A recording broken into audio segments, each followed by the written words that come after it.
வணக்கம். இன்னைக்கு எந்த படத்த பத்தி பேசப் போறேன் அப்டின்னா, வித் லவ் அப்டின்னு ஒரு படம் வந்திருக்கு இல்லையா? அத பத்தி தான் பேசப் போறேன்.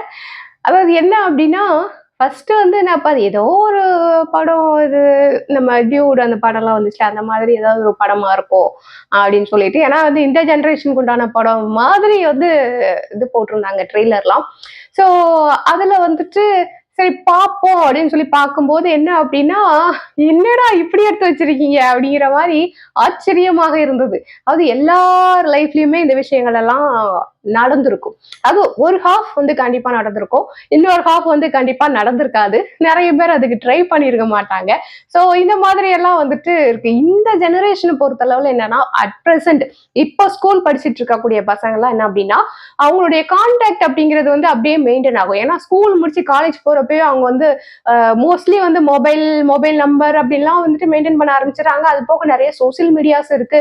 ஸோ இதெல்லாம் இருக்கிறதுனால அவங்க கான்டாக்ட் அப்படிங்கிறது அப்படியே மெயின்டெயின் ஆகும். ஸ்கூல்ல நம்ம பார்த்து, அதுலேருந்து காலேஜ் வரைக்கும் போகி, அதுக்கப்புறம் அவங்க வேலைக்கு போகி, கல்யாணம் ஆகி, லைஃப்ல செட்டில் ஆகுற வரைக்குமே எல்லாருமே கான்டாக்ட்லயே இருப்பாங்க. ஸோ அந்த மாதிரி எல்லாம் ஜெனரேஷன் இப்ப ஆயிடுச்சு. ஸோ நம்ம 90s கிட்ஸ் அந்த மாதிரி நம்ம பார்க்கும்போது என்ன அப்படின்னா, அப்பல்லாம் மொபைல் கிடையாது. நம்ம யாருக்குன்னா கால் பண்ணா கூட ஃபோன் டெலிஃபோன்ல தான் நம்ம கான்டாக்ட் பண்ண வேண்டியிருக்கும். அதுக்கப்புறம் பார்த்தோம்னா, கொஞ்சம் கொஞ்சமா அந்த காயின் ஃபோன் எல்லாம் வந்துச்சு. ஸோ அதெல்லாம் இருந்தா கூட, ஏதோ ஒரு நம்பர் நம்ம கால் பண்ணி பேசுவோம். அதுக்கப்புறம் அப்புறம் மொபைல் எல்லாம் வந்துச்சு. நம்ம நம்பர்ஸ்லாம் மாத்துனோம். வேற வேற இடத்துக்கு போக வேண்டியதா இருக்கும். வேற ஸ்கூலுக்கு போக வேண்டியதா இருந்தது. அப்படியெல்லாம் பார்த்தோம் அப்படின்னு சொன்னா, நான்லாம் 4 ஸ்கூல்ல படிச்சிருக்கேன். 4 ஸ்கூல்ல படிச்சிருக்கேன். இப்ப 4 ஸ்கூல்ல இருக்கிற ஃப்ரெண்ட்ஸ் எல்லாம் எங்க இருக்காங்க, ஏதா இருக்காங்கன்னு ஒண்ணுமே தெரியாது எனக்கெல்லாம். ஸோ அந்த மாதிரி எல்லாம் இந்த ஜெனரேஷன் நம்ம கடந்து வந்துட்டு இருக்கோம்.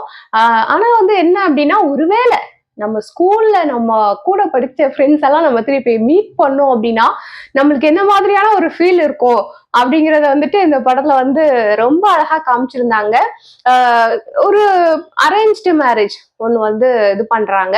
ஸோ அதுல ஒரு பையனும் பொண்ணும் மீட் பண்ணிக்கிறாங்க. கல்யாணம் பண்ணிக்கிறதுக்கு வீட்ல இருந்து ஃபோர்ஸ் பண்ணி, "நீங்க போய் பார்த்துட்டு வாங்க. இந்த பொண்ணு நல்லா இருந்தா நம்ம கல்யாணம் பண்ணலாம். இந்த பையன் நல்லா இருந்தா கல்யாணம் பண்ணலாம். நீ போய் மீட் பண்ணிட்டு வா, பேசிட்டு வா" அப்படின்னு அனுப்புறாங்க இல்லையா?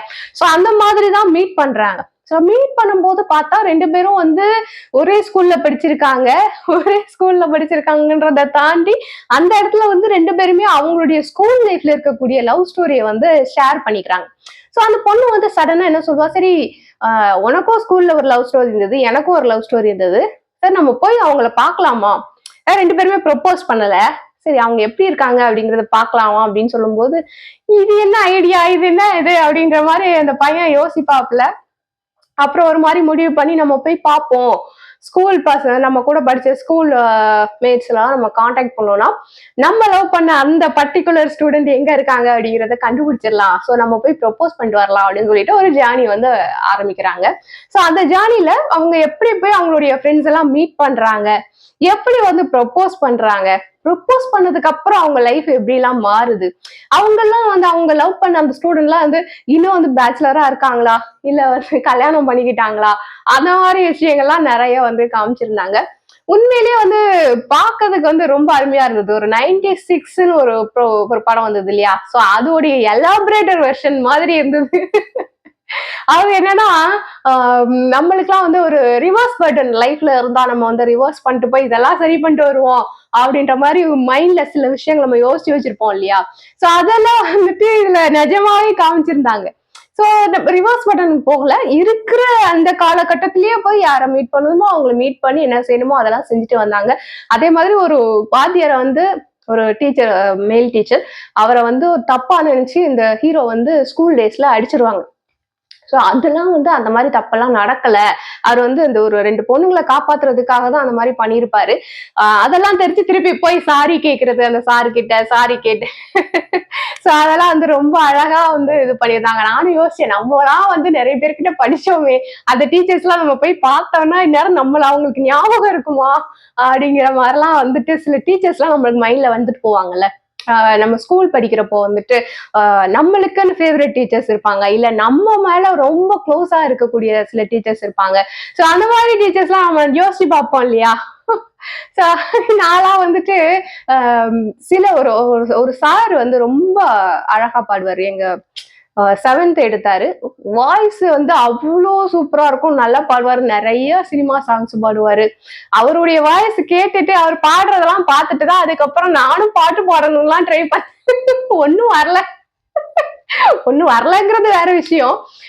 ஆனா வந்துட்டு அந்த அளவுக்கு வந்து நம்மளுக்கு பாடணும் அப்படிங்கிற ஒரு விருப்பம் வந்து எனக்கு அந்த ஒரு டீச்சரை பார்த்து எனக்கு வந்துச்சு. அதே மாதிரி வந்துட்டு டியூஷன் எடுக்கிறது, ஒருத்தருக்கு டீச் பண்றது, எப்படி டீச் பண்ணணும் அப்படிங்கிறத சொல்றது, வாழ்க்கைய வந்து எப்படி எதார்த்தமா எடுத்துக்கணும். அதெல்லாம் வந்து சில டீச்சர்ஸ் வந்து எனக்கு இது பண்ணியிருக்காங்க. 8th படிக்கும்போது ஒரு டீச்சர் வந்து சொல்லுவாங்க. ஆ "நீ வந்து ரொம்ப வந்து யார் மேலயும் வந்து உன்னுடைய கோபத்தெல்லாம் வந்து காமிக்காத." நான் வந்து ரொம்ப கோவப்படுவேன்.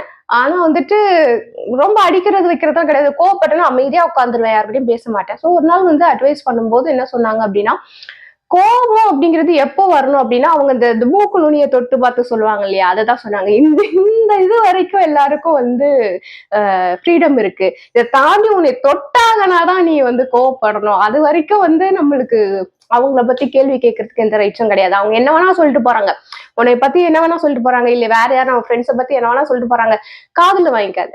யார் என்ன பேட் கமெண்ட் சொன்னாலும் காதுல வாங்கிக்காத. யாராவது உன்னைய வந்து நல்ல விதமா சொல்லி உன்னை அடுத்த லெவலுக்கு கொண்டு போகணும்னு நினைக்கிறாங்கன்னா அப்படிப்பட்ட கமெண்ட்ஸ் மட்டும் காதுல வாங்கிக்கோ. இப்ப நம்ம கமெண்ட்ஸ் பண்றோமே, கமெண்ட் செக்ஷன்ல போய் பார்த்தா ஒரே வன்மத்தை கொட்டி வச்சிருப்பாங்க.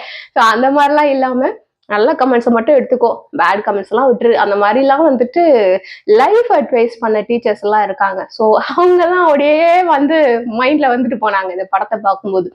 ஸோ நிறைய டீச்சர்ஸ் இருப்பாங்க இல்லையா நம்ம லைஃப்பை சேஞ்ச் பண்ண டீச்சர்ஸ் அப்படின்லாம் நிறைய பேர் இருப்பாங்க இல்லையா?